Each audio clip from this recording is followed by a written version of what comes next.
After a few weeks of preliminary training, the student is told to report alone to the pistol house. What the OSS built in Maryland wasn't new. It was William Fairbairn's system, developed with Eric Sykes before 1939 and put into a form that could be taught to large numbers of men.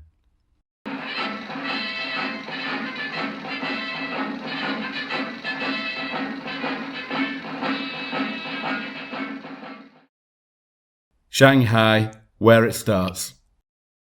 Fairbairn did not come to this as a theorist. In Shanghai, he spent years dealing with armed criminals at close range.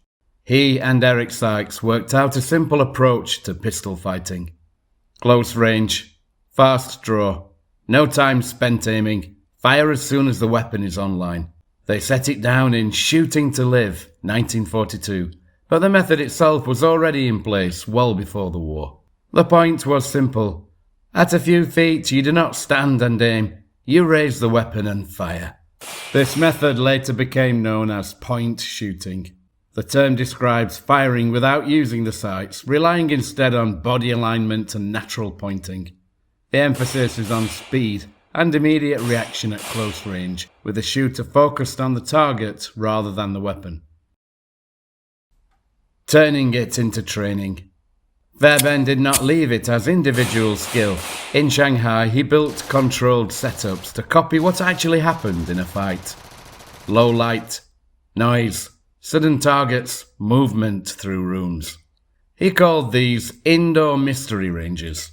They were there to test nerve as much as shooting. Noise, darkness, and surprise were built in on purpose, so the man had to react. This is where it becomes training, not just technique. Britain, then the OSS. The same system was used in British Commando and SOE training before the Americans adopted it. When Fairbairn was brought into the OSS in 1942, the method came with him. The OSS under William J. Donovan needed men trained for work behind enemy lines, often in cities at close range. Fairbairn's approach fit that. He moved between camps, teaching, pistol shooting, close combat, knife work, and he trained the instructors who would pass it on. Applegate and the American side. The key American figure here is Rex Applegate. He worked directly under Fairbairn and learned the system. Applegate's job was to organise it and teach it across the OSS. He kept the same core principles: speed over accuracy, both eyes on the target, raise and fire in one movement, short, fast bursts at close range, but he adjusted how the pistol was presented. Fairbairn and Sykes had placed strong emphasis on firing from the hip at very close range. Applegate brought the pistol higher, closer to the line of sight, often just below eye level, improving control while still avoiding deliberate sighted fire.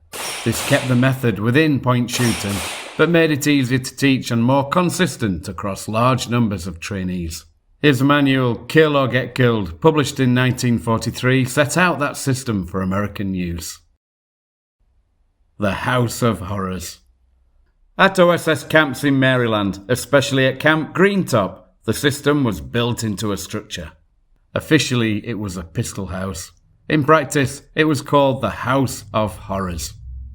It followed the same pattern Fairbairn had already used: dark interiors, narrow rooms and corridors, sudden targets, noise played inside, unstable floors and obstacles. Trainees went through with live ammunition, usually a .45 caliber pistol. They were expected to move forward, react at once, fire without using sights. This wasn't range shooting. It was built to remove hesitation and force immediate action.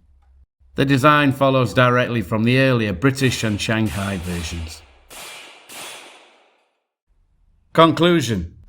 Fairbairn's work was already done before he reached the United States. Shanghai gave him the experience. Shooting to Live set it down. By 1942-1943, the method, later widely known as point shooting, was being taught across OSS training. It was simple and consistent, close range, fast, instinctive. First worked out in pre-war Shanghai by Fairbairn and Sykes. developed further with Rex Applegate, and built into training in places like the OSS House of Horrors.